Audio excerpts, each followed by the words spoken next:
할렐루야, 반갑습니다. 2023년도 예문대학 1학기가 진행 중에 있고요. 우리는 수요일을 통해서 히브리서에 대한 부분들을 쉽게 풀어가고 있습니다. 오늘은 그 부분의 1장이 시작이 되겠는데요.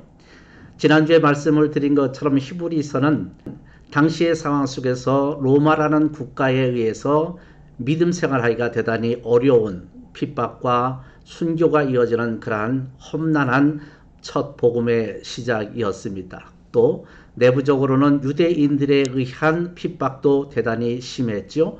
그래서 이런 심한 핍박 때문에 믿음에서 떠날 수밖에 없는 교인들이 생겼고, 더 나아가서는 원래 유대교로 돌아가고자 했던 사람들이 생겨나게 됐다 말씀을 드렸습니다. 자, 이런 측면에서 우리 주님은 말씀을 통해서 그렇게 하지 말자. 히브리서는 성도들의 흔들림과 또 떠나감과 믿음을 지키기 위하여 본문을 우리에게 말씀해 주셨습니다. 또한 히브리서는요, 예수 그리스도를 통하여 구약에 예견됐던 모든 것들이 다 완성되었음을 말씀해 주고 계시죠. 또 히브리서를 통하여 예수 그리스도 메시아가 어떤 분이신지를 명확하게 알려주시는 고귀한 말씀입니다. 우리는 종종 신앙생활을 해 나가면서 기름을 부었다라는 주제를 보기도 하고 듣기도 했을 것입니다. 이러한 기름을 붓다라는 의미는 이 히브리서를 이해하는 데 아주 중요한 핵심 말씀이기도 합니다. 잠시 우리가 이 기름 부음에 대해서 잠깐 살펴보고자 하는데요. 이스라엘의 성경학자 조나단 리프릭에 의하면 그리스도인들은 예수님의 제자들이 예수님을 부를 때 사용하던 그리스도라는 명예로운 호칭을 받았습니다. 이 단어는 메시아로 해석되거나 히브리어 원어 마시아로 발음됩니다. 문자대로 말하면 기름 부음을 받은 자를 뜻하죠. 그렇다면 기름 부음을 받은 자란 무엇을 의미할까요? 이러한 기름 부음의 유래가 두 가지가 나오는데, 고대에서 기름 부음은 원래 목자들의 관습에서 시작된 것으로 보고 있습니다. 여러 곤충들이 종종 양털에 들어가곤 했죠. 이러한 곤충들이 양의 머리 가까이에 들어가 귀를 파고 들어가면 양을 죽일 수도 있었습니다. 이에 자구책으로 목자들은 양의 머리에 기름을 부었습니다. 기름 부음은 양털을 미끄럽게 만들고 곤충들을 떨어뜨려 양의 귀 근처에 가지 못하도록 차단하고 보호하는 역할들을 했던 거죠. 또 다른 유래가 있는데, 이것은 전쟁에 나가는 군사들에게 방패가 있었습니다.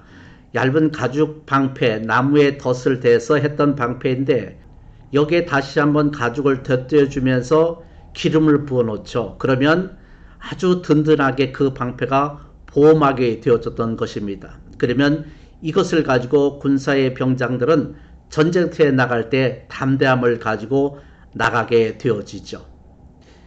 성경에도 이런 말씀이 나오는데요. 한번 보실까요? 이사야 21장 5절에 그들이 식탁을 베풀고 파수꾼을 세우고 먹고 마시도다. 너희의 방백들아 일어나 방패에 기름을 바를지어다. 그래서 기름을 그곳에 바름을 통하여 방패가 든든하고, 또 이것을 쥐고 가는 군병들은 아주 자신감을 얻게 되는 역할이 있었다. 이런 유래가 있습니다. 이러한 유래의 근거가 되는지는 명확치는 않으나 구약에 있어서의 귀한 역할을 할 때에 기름을 붓는 일이 있었습니다. 이 기름 부음 사역은 대단히 중요했는데, 다시 한번 그 부분들을 살펴봅시다. 하나님은 직분을 역임을 줄 때에 그에게 기름을 붓는 일을 하셨는데요. 이것은 아주 구별되어졌다는 의미를 갖고 그 위험성과 담대성을 표현하기 위하여 기름을 부으셨습니다. 여러 직분이 있었는데요. 왕이나 선지자나 제사장에게 이러한 기름을 부어주셨지요.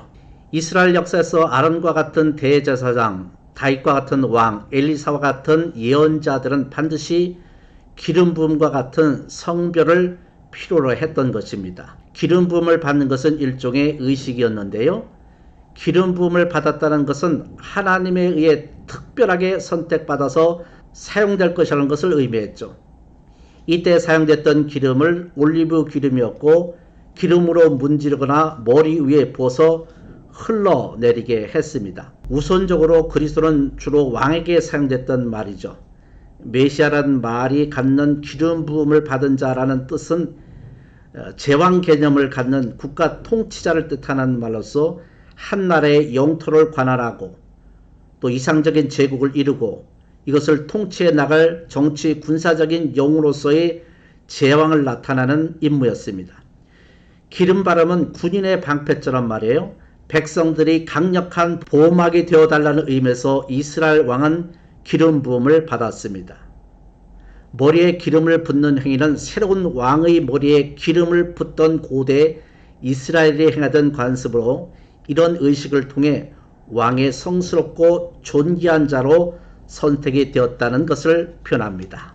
조금 전에 말씀드린 것처럼 왕에게 뿐만 아니라 제사장에도 기름을 부었죠. 제사장의 역할은 죄를 사해주는 엄청나게 중요한 역할을 수행했습니다. 성경에 이런 말씀이 우리에게 그것을 근거로 삼고 있죠.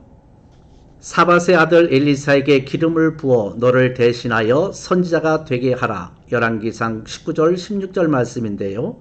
아론과 그와 함께한 그의 아들들에게 입히고 그들에게 기름을 부어 위임하고 거룩하게 하여 그들의 제사장 직분을 내게 행하게 할지며. 출애굽기 28장 41절의 말씀입니다. 제사장에게도 기름을 부었는데요. 이때 쓴 기름은 다른 것과는 현격하게 차이가 납니다. 왕에게 부었던 기름보다 이 제사장에게 부었던 기름은 다른 기름과 현격하게 차이가 있었습니다.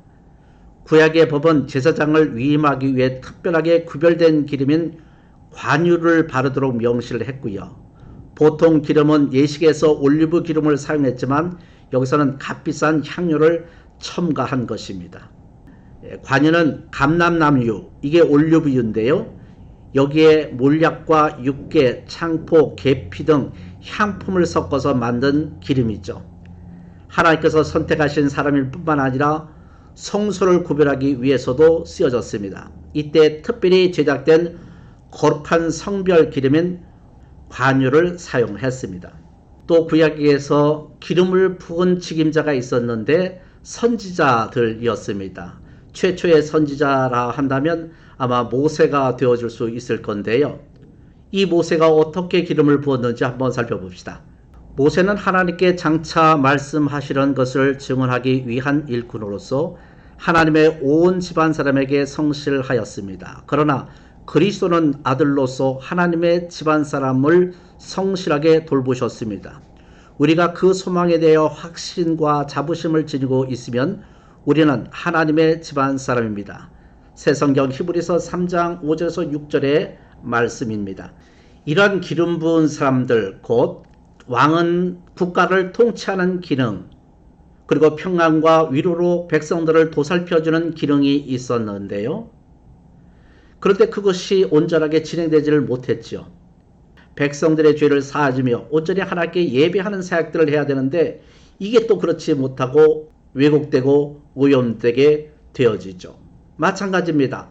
선지자들도 있었는데요. 선지자들 역시 하나님의 말씀을 명확히 전달해 줘야 될 사명이 있었는데 오히려 사람 편에 서서 하나님의 말씀을 전하지 않고 사람을 위하고 사람에 의해서 끌려가는 이러한 잘못된 선자들이 두루두루 나오게 되어졌습니다. 그런 근거들이 우리가 구약에서 찾아볼 수가 있는데요. 함께 봅시다. 종종 구약에서의 왕들은 실수하게 되죠. 아니 실패라고 표현할 수가 있겠습니다. 히스기야는 솔로몬 이후 13대 왕으로서 29년간 통치하면서 솔로몬 이후 가장 성대한 유월절 행사를 치렀으나 치명적인 병으로 치유받고 생명이 15년 연장되었을 때 가장 악한 왕 므낫세를 탄생시킵니다. 므낫세는 14대 왕으로 55년을 통치했으나 아버지의 종교개혁을 원점으로 돌이킨 아주 사악한 왕이었죠. 또 실패한 제사장들도 있었습니다. 사사기 17장 18절에 등장하는 세 종류의 사람들이 있었는데요. 미가와 그의 어머니가 있었고요. 또 레이지파 제사장 천년이 있었습니다. 그리고 단지파 청탐꾼과 또 단지파 사람들, 이 3종의 사람들이 가만히 들여다보면 몇 가지 공통점이 보입니다.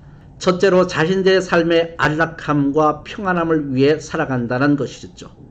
미가는 하나님을 섬긴다고 하면서 자신을 위해서 신당을 세우고 애복과 드라빔을 만들고 또 개인 제사장을 고용한 후에 하나님이 이제 복을 주실 거야. 모두 자기 자신을 복을 위하여 안위를 위해서 그렇게 행하는 불신앙을 볼 수가 있었습니다. 내가 한 사람의 집의 제사장이 되는 것과 이스라엘의 한 지파 한 족속의 제사장이 되는 것 중에서 어느 것이 낫겠느냐 하는지라. 그 제사장이 마음의 기뻐함으로 애복과 드라빔과 새긴 우상을 받아가지고 그 백성 가운데로 들어가니라. 또 마지막으로 거짓 선지자들이 종종 등장하게 되어졌습니다. 그들은 그들이 주어진 특권을 가지고요, 하나님의 말씀을 듣지도 않았는데 마치 하나님의 음성인 것처럼, 하나님의 말씀하시는 것처럼 백성들을 협박하거나 공격하거나 거짓으로 선동한 일이 벌어지게 되어졌죠. 특히 남북 왕국으로 분열된 이후 뒤로 갈수록 거짓 선지자들이 많아졌습니다. 이스라엘에서 가장 악한 왕인 아합은 거짓 선지자들을 양성하는 일을 했고요. 아합의 아내 이세벨은 바알과 아세라 선지자들을 양성하는 일을 했습니다.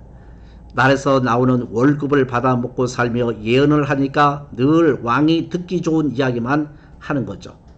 왕은 잘 되실 것입니다. 만세수를 누리소서. 똑같은 말을 했습니다. 아합에게 그런 이야기를 해줘서 아합이 전쟁에 나갔다가 죽고 말았습니다.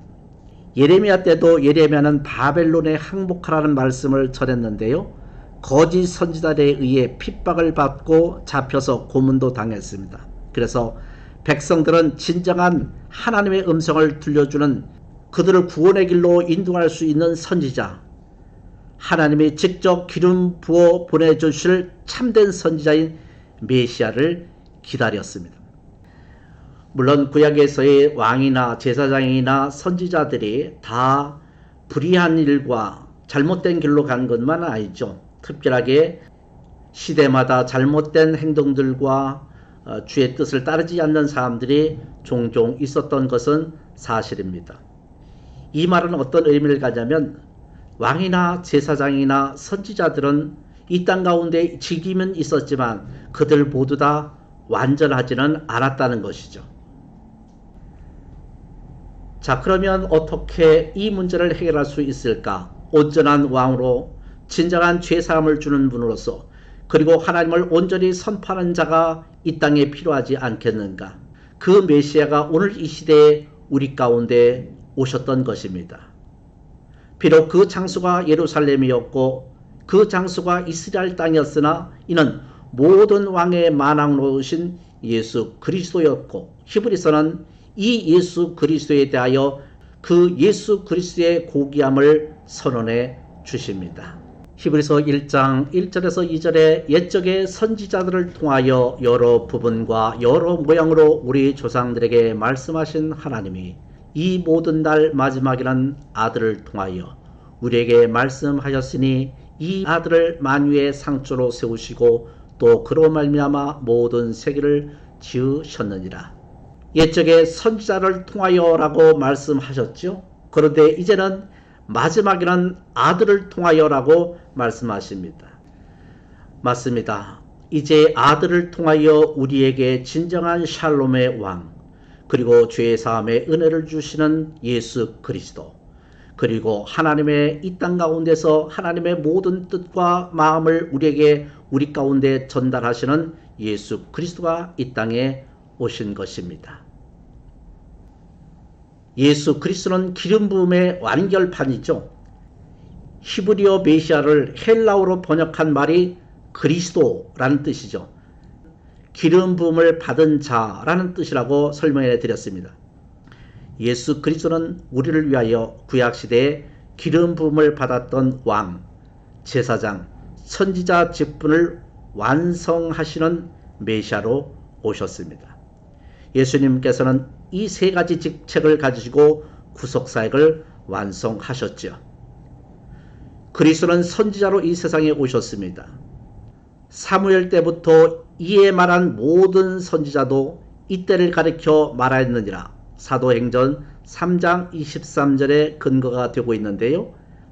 예수님께서는 자신을 선지자로 말씀하셨으며 장래일을 예언할 예언자로 말씀을 하셨고요. 그리스도는 왕으로서 세상에 오셨고요. 예수 그리스도께서 태어나셨을 때에 예수님을 경배하러 온 동방 박사들은 예수님을 가리켜 유대인의 왕이라고 말씀하셨습니다. 맞아요. 그는 유대인의 왕뿐만 아니라 영원한 평화의 왕으로서 진정한 하늘과 땅의 모든 권세를 갖고 계신 만왕의 왕 만유의 주가 되셨습니다.